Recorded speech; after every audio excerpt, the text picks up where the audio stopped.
And it's a pleasure to introduce Louisa Östberg from the Poison Center in Stockholm, Giftinformationscentralen there. And Louisa is graduated in pharmacy, and after working for a short time in the Swedish pharmacy, she joined the Swedish Poison Center in 2011, so almost more than 10 years there, 11 years there. And the Poison Center in Sweden, as you will hear in a minute, is the champion in Europe for the number of calls they get. So get almost, or you see the number later on by her, and the highest number of calls per 100,000 or million inhabitants. So they have a long tradition in answering calls there and a high frequency on this. Louisa is coordinator of a team in the Swedish Poison Center, which is responsible for poisoning by chemicals and all the technical backgrounds behind this. She has answered also a lot of questions from industry in Sweden there about PCN and notification, and they have also had a national system. You will hear about this here. She's involved in this. And they have an internal project, as far as understood, at the Poison Center, where they see how they can really manage to get access or the best presentation of the PCN data at the Poison Center there, which is ongoing there, and you will hear about this. And finally, she's also involved in the Poison Center website and Poison Center reporting. Every year, I personally get an annual report of the Swedish Poison Center, which is in English, and I enjoyed it very much. And Louisa will now present the experience with the PCN data and also introduce the work of the Swedish Poison Center to you. And I hope Louisa can hear us and can overtake. Welcome.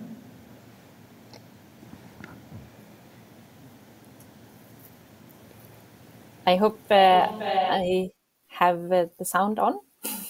Yes, we hear you. Yes. Louisa. Thank you. Okay, so I will take over. Thank you very much for the kind introduction. Das bekommen wir hier nicht in die Kabine. Inviting me to this event. I've joined the last two ones, and I find it a very informative and useful event. So I was a little bit nervous before, and I must admit that my heart rate went up a little bit when I heard about the 15 nationalities and around 600 registered participants. So I hope you see my first slide now. Yes, you do. Yes, so I already got a great introduction, so I will leave it at that. I'm a pharmacist in the background, and like Herbert said, I answer the calls in the telephone service at the Poison Center around half of my work hours, and the rest of the hours I do the project that was mentioned.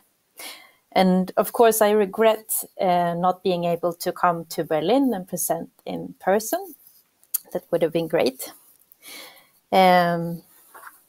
So, for the next around 45 minutes, I will try to give you a glimpse of how the information is used in the Swedish Poisons Information Center. First, I will give you some background about the Poison Center and CLP in Sweden.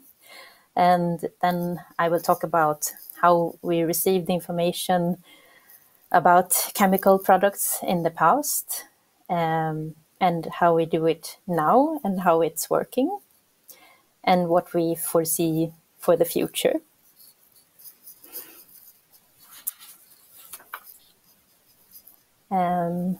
So first, some background. So the Swedish Poisons Information Center is the only one in Sweden. And well, like Herbert said, we have a very high amount of calls annually. And this might be also because we serve both the general public and the healthcare professionals. So we have around 60% of our calls from the general public and 38% from healthcare professionals. And the 112 emergency telephone number can also connect to us. That's a very common way in to the Poison Center.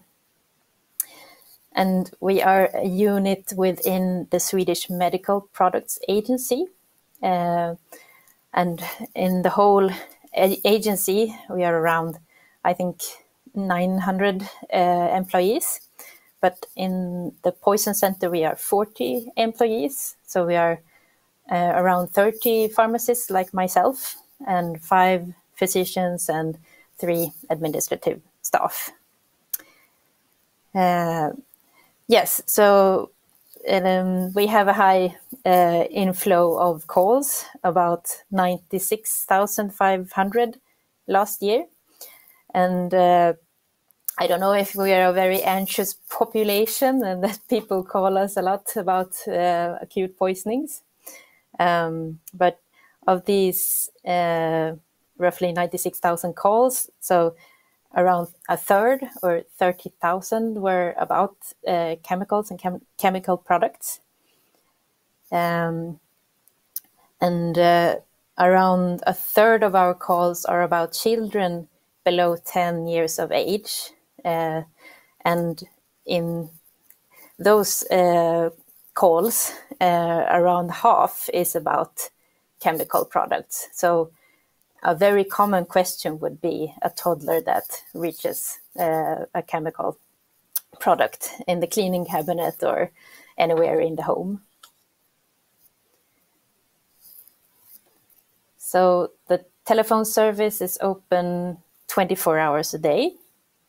And we have around 2 or 3 persons taking the calls, depending on which hour of the day it is. And the average call, average time per call is 4.5 minutes. It's a little bit, it's a lot shorter from the general public, and the calls from the healthcare professionals tend to be longer.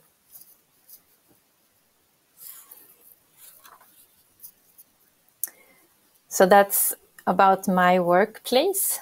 And in Sweden, the Swedish Poison Center is the appointed body. So the information sent by the industry through ECHA goes directly to us. And the Swedish Chemicals, the Swedish Chemicals Agency is the competent authority. And I forgot to write, very importantly, they are also the national help desk for questions about CLP. And maybe many of you have visited the website of ECHA for poison centers aimed for the industry. And on that website, there is a link to the National Help Desk of Sweden, which is the Chemicals Agency.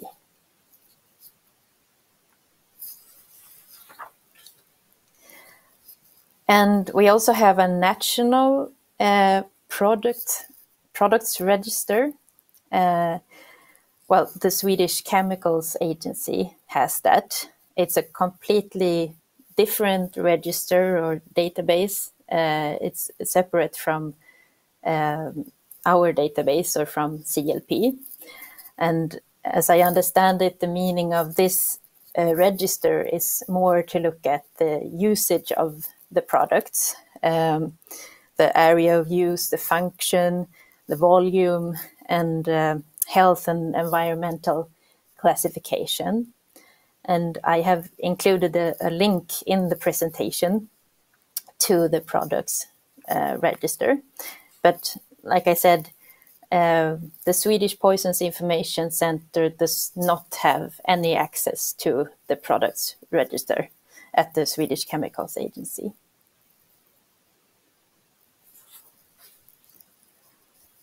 And of course, there are other things going on at the Poison Center than CLP and chemical products. So I thought I would just highlight 3 hot topics right now. And the first one is the mushroom season is in bloom. Someone once said that Sweden is the Australia of poisonous mushrooms. So if you have a lot of poisonous animals in Australia, then we have many poisonous mushrooms. And one big problem is that there are mushrooms that are poisonous that look really similar to edible mushrooms that grow in other countries. So if someone with a foreign background goes to the forest in Sweden and find a mushroom that they think is edible, they can ingest quite a large amount for a meal and then get a serious poisoning. Maybe that's why we have so many calls as well about the poisonous mushrooms. And the second highlight is the abuse of nitrous oxide or laughing gas. I guess I understand that it's the same development in Europe as well. People inflate balloons and inhale the gas to have a rush. And this summer we had around 1 case a week with very serious symptoms from long-term abuse. So this can produce damages on the central nervous system, which can affect the motor function and the speak and other functions. And it takes quite a while to get back to normal after that. And of course, there's a problem of hypoxia and arrhythmias in the acute situation as well. And this is sold as whipped cream for whipped cream dispensers. So there's quite a lot of trouble of which authority should handle this legally. Is it a chemical product or is it for food? Well, to be continued. And then we have a worrying trend, which I understand is seen by other poison centers around the world. And that is an increase of inquiries concerning self-destructive poisonings among very young girls. So we're talking 10 to 14-year-olds. And we actually had a 60% increase in these inquiries from 2020 to 2021. So last year we had 1,400 of these tragic inquiries with the very young girls. And that actually leads me to an example of how we would use the information that the industry send us. In this example, we have a 12-year-old who drinks brake fluid. So it's called Dead Stop brake fluid from car corporations. And in this case, and in most cases, it's very important that we quickly find the right information about the products. And in this case, we find that it contains diethylene glycol, and this is a substance that can give lowered consciousness and very serious kidney and liver damage if it is left untreated. And it's very important for us also to quickly identify the right product. And today, we mostly ask about the product name. So we ask them to read the label on the bottle. And then it's very important that the name on the label of the packaging, it corresponds to the trade names given in the Poison Center notifications. I have asked for UFIs sometimes. In most cases, there are older products, but I foresee that UFI will be very useful in order to find the exact right product. Like in this case, where a larger amount has been ingested. So she drinks half a liter of the product. And then the amount of ingested diethylene glycol is crucial information for us on how to act in this case. So if we were to look at the safety data sheet for this product, of course it's fictional, I forgot to say. The case and the product is fictional. So in this fictional product, we have diethylene glycol concentration of 1 to 5%. And that means if she drank half a liter, she could have ingested 5 or 25 milliliters of pure diethylene glycol. And if it was the smaller amount, then we could say that you need to give something to drink and go to the hospital. But if it's the larger amount, then perhaps we would consider to give the advice of provoking vomiting, which is quite rare, and rush to the hospital with an ambulance. And since we take the calls from general public and healthcare professionals, we can get several calls in one case. So we can get it from the general public, perhaps the next of kin, a mother or a father calling about this 12-year-old girl. And then the ambulance will call us. They want to know if they need to rush to the hospital or if they can drive at normal speed. And then the physician at the hospital will call us and ask what can be expected in this case and how should I treat the patient. And in all these cases, it's crucial for us to find the right information at a speed.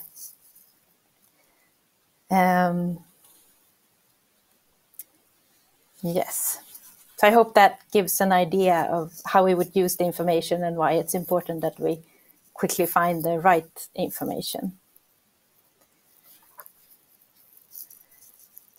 So how were the products notified in the past before the EU harmonization in 2021?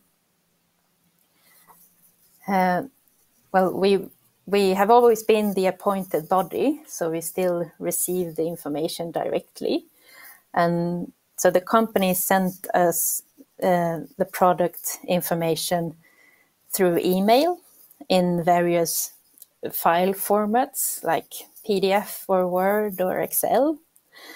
And actually, if you look at the national requirements and the requirements of Annex 8, it wasn't very different regarding to the components. Actually, we had more strict requirements before. These components of major concern for emergency health response, such as acute toxicity, category 1, 2, 3, or specific target organ toxicity, category 1 or 2, we demanded exact concentration of those components, whereas with Annex 8, there's an allowance of concentration intervals. And also other components that are not of these major concern for emergency health response, we had more narrow concentration intervals.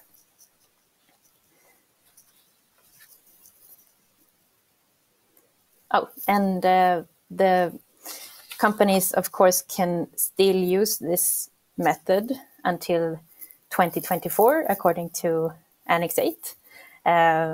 We encourage and prefer that the information is sent through the ECHA database and according to Annex 8, but it's not mandatory until 2024.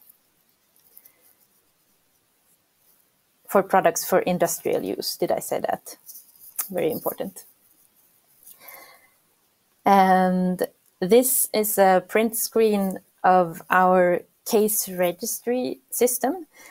So that's where we log all the calls, and we type in all the information, such as age of the patient, and if it has happened at the workplace or at home or at the preschool, and what else, what poisoning agent, and our advice if the inquirer can't stay at home or needs to go to the hospital. And this is also where we retrieve our statistics, where we get the information to the annual report, which is sent to publish on the website. And this is also where we used to search for product information, because there is one field that we can type in product name and company to search for products that we received in the old way, which I shown before, that had all the files that came to us through email. And this is still something that we use, since a lot of products are still in the homes. We never delete any files unless there's an error or so. But I had an inquiry about an old disinfectant used by the Swedish Army in the 60s. So that gives an idea that people can have old products in their homes for a long time.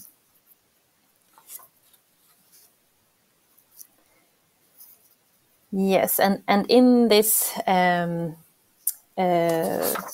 case registration system, we also have the ability of making our own notes to the products. And well, we want to, like I said, have information available quickly. And if we find that there's a product that is very hard to assess the risk, or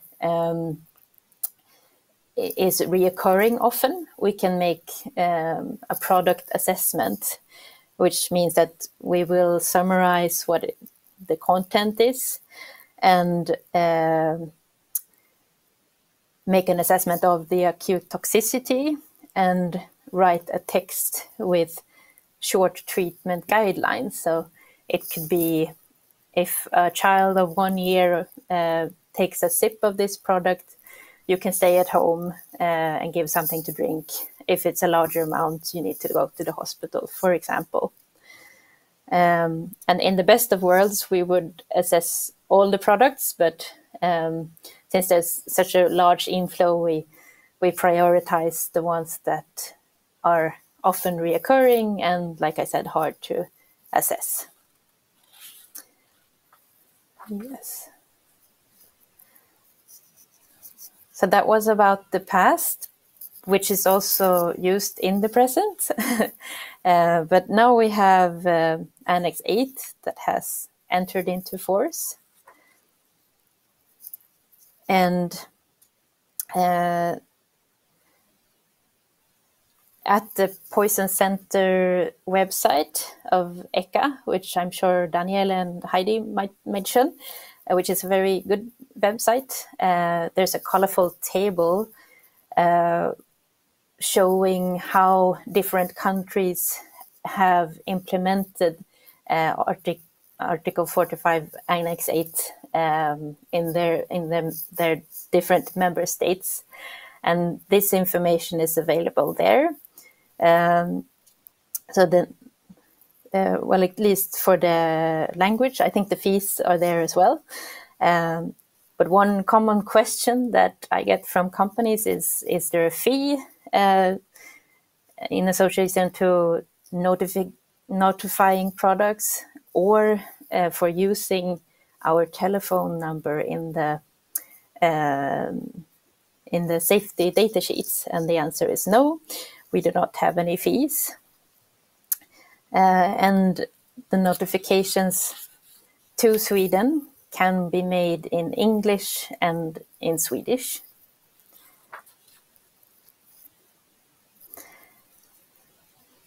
And when can the duty holder place the product on the market? Well, as soon as the notification or the dossier has passed the automated validation checks in the portal and has been successfully sent, the companies can start placing the product on the market without awaiting further approval from the poison center. So there's no need to await a single signal or green light from us. And well, we do not perform any structured quality controls today.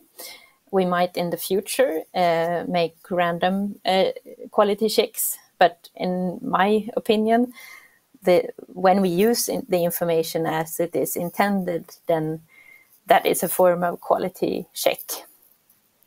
And we will contact the companies if we see that something is wrong or missing or unclear in these poison center notifications.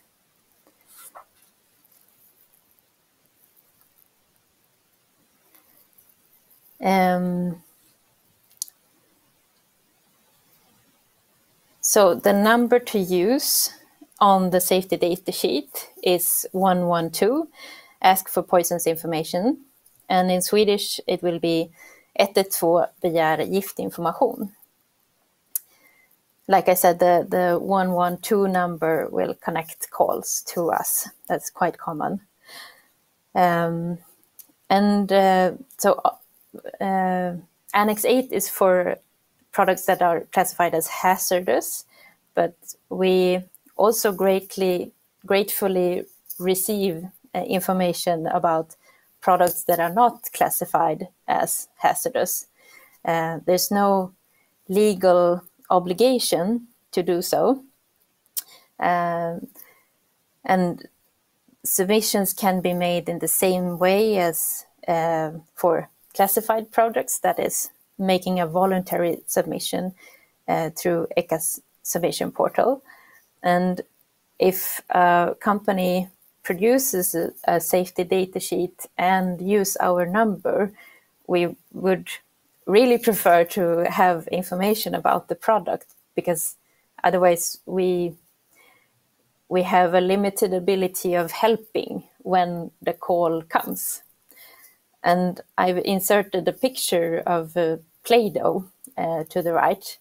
And that is because Play-Doh can contain a very high amount of sodium chloride, common table salt, which you use on the food.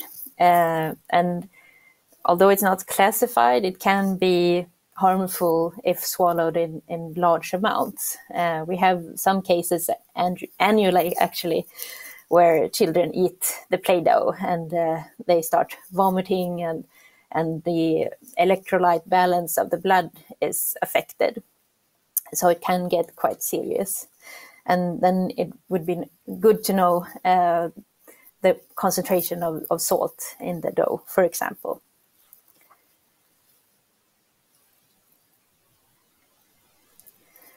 So like Herbert mentioned, we have chosen our own path, sort of. We do not use the searchable database of ECHA, but we have produced a database of our own. And there are a few reasons why. We didn't want any complicated login procedures. I will show you some print screens of our database, and it is web-based. I'm not saying that ECHA searchable database has complicated login procedures, but it was something we were afraid of when we were facing this change.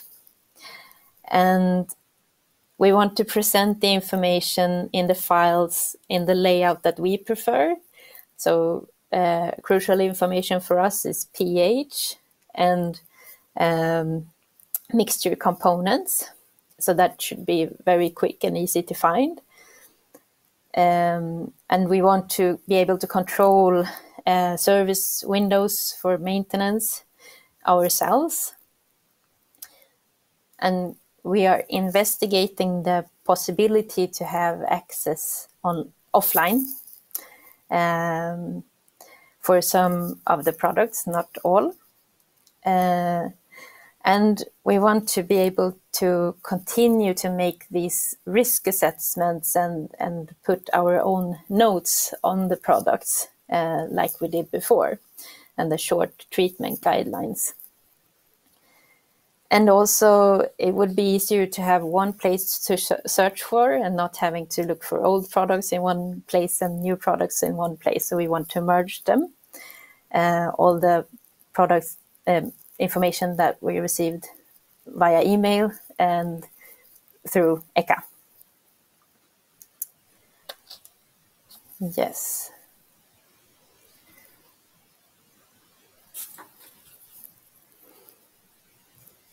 And I'm not sure if this picture says anything to you. I myself am not technically skilled, but this is the way that a PCN comes to the Swedish Information Center through ECHA and through the firewall of the Medical Products Agency, so our head organization.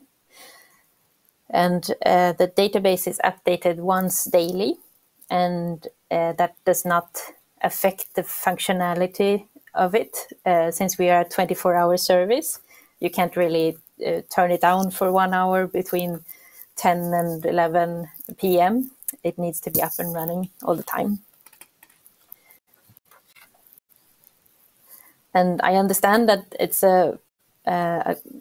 some concern about the security, but I can say that the Swedish Medical Products Agency, our head organization, we fulfill ECHA's security requirements.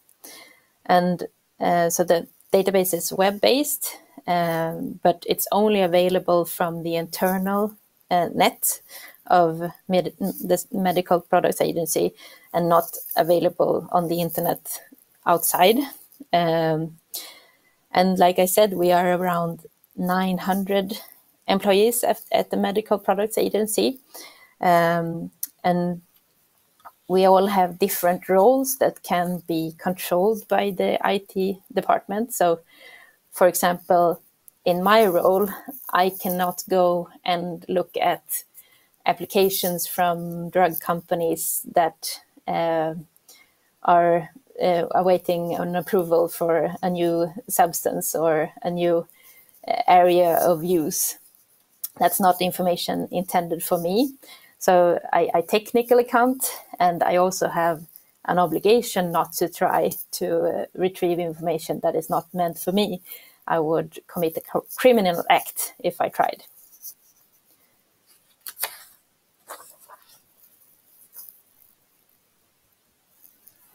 So we call our database ECHO, and it's not an abbreviation, and it's not it doesn't mean much. It just word play with ECHA. And it's a growing database. We do not have so many as in Germany. But in one day last week, or week before that, we received around almost 1,800 PCNs. And in 1 week, from 5th to 11th September this year, we received 7,591 poison center notifications.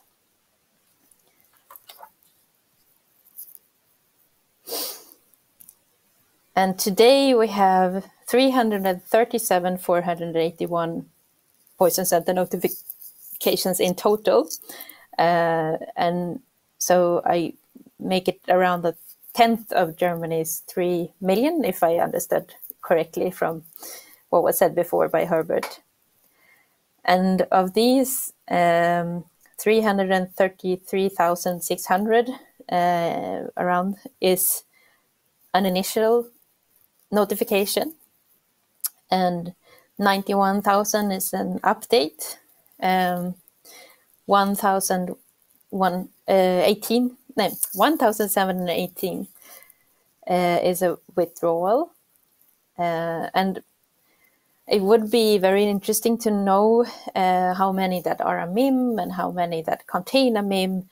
That's not the information that we extract right now. We might, the IT department that develops this database is looking into if that's possible.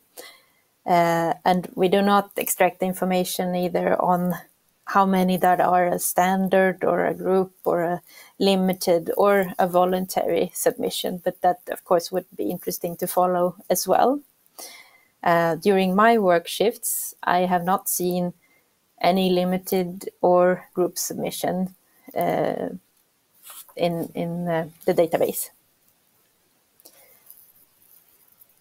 And so the most common product categories. I extracted the 10 most common.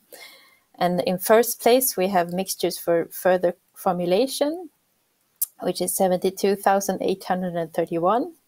And in second place, we have paints and coatings.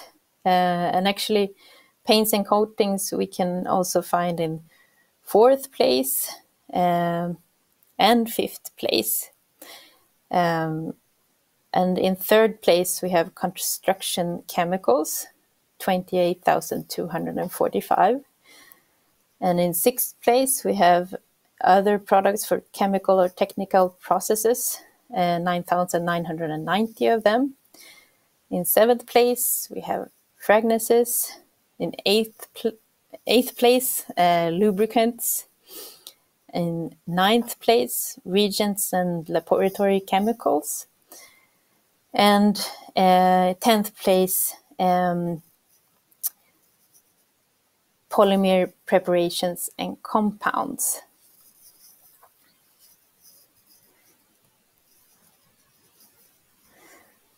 So this is a print screen of how our database looks like. So as I said, it's a web-based database. Available only on the internal net of Medical Products Agency. And I have it open the whole work shift. If I leave the room, I will make sure to lock the computer. And here you can make also personal adjustments. Now it's in Swedish, but you can search for the product name and the manufacturer. You can search for the UFI, the main intended use, if it's a industrial, professional, or consumer product.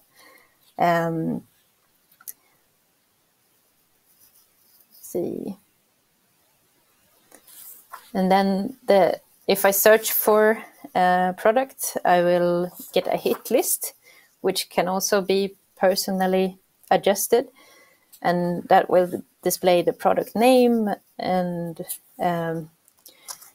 the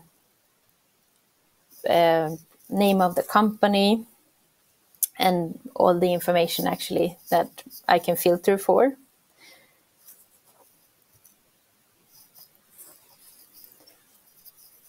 And then if you scroll down, or if you choose a product to look at, now I have blurred everything since it's confidential information. We have divided the information in different tabs, and I've heard that it looks a lot like the searchable database of ECHA, which is a good thing, because then we both have built databases that are adjusted to the poison center's needs. And in the first tab, there's a summary of information like packaging and the form and color, which can be important if you want to confirm that it's a blue fluid, for example. And then the pH is on the right corner. Like I said, that is a very important piece of information. It can decide whether a patient that has got a splash in the eye can just stay at home or needs to rush to the hospital and rinse on the way to the eye doctor. And the type of use is also summarized here. And in the next tab, there is quite much the same information, but the more important tab is mixture components. Like I said, pH and mixture components is really important. So there we can see all the mixture components listed. So does this information help us in the telephone service? And I would say yes. If I find the right product, the information is often satisfying and relatively easy to read in most cases. But like Herbert mentioned also, there are some challenges for the poison center staff. And that is, there's a big difference if it's just a substance or a mixture component that, okay, diethylene glycol, like I know how to handle it. But if it's a MIM, then it's a further step and it's more time consuming of finding the components of the MIM. And also, it's very important that the substances or mixture components have a understandable name. I've encountered some mixture components in other languages than English and Swedish, or that they do not have a CAS number, or they are not written with an EUPAC name. And then that makes it quite time consuming to understand what substance is actually meant. And like I said in the beginning, it's very important that the product name should match the name of the label. And we have, so yes, we have a very large amount of information to search through as well, which can be quite challenging. And also about the names of the product, it seems like most companies write all of the trade names in one field, and then they will, regardless of which member state market they will go to.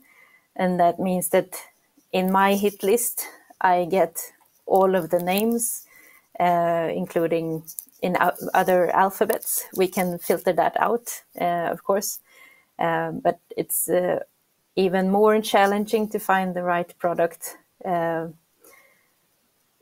name among all the other names. So if it's possible, then it would make it easier to fill in one product name per member state market. And another challenge for us is, like I mentioned, we have several places to search for information, and especially about products, I need to stop and think, is it a chemical product? And could it be unclassified? Then I wouldn't find it in our database. Or is it a cosmetic product? Then I need to go to another database. So you have to stay clear during the work shift. Okay, I have around 2 slides left. So what do we see for the future? So we want, like I said, we want to import the products from the old database, including all the notes and assessments we made. And we also want to be able to manually add files to the database. For example, if we find a safety data sheet for an unclassified product, which is reoccurring often in the telephone service, then we want to be able to add it. And we are investigating if we could have some of the product information available offline if the internet would go down and we need a backup system. But we must investigate the security. The idea would be to have some products that are often looked at, to have that information available offline. And this information would be protected because the computers of the Medical Products Agency the computers are crypted and password protected. And if we were to have the information offline, another cryptation, if that's the right word, would be added as well. And we foresee that we might be able to use this database to improve and update our treatment guidelines. For example, then we could look at a product category and see what they usually contain and update. We have also some general documents for example, toilet cleaners or brake fluids, and where we can assess the risk if we, for some reason, don't find the exact right product. So I hope this gave you some idea of how the information is used and how it is to work at the Poison Center. I'm happy to receive questions if you have any. Thank you.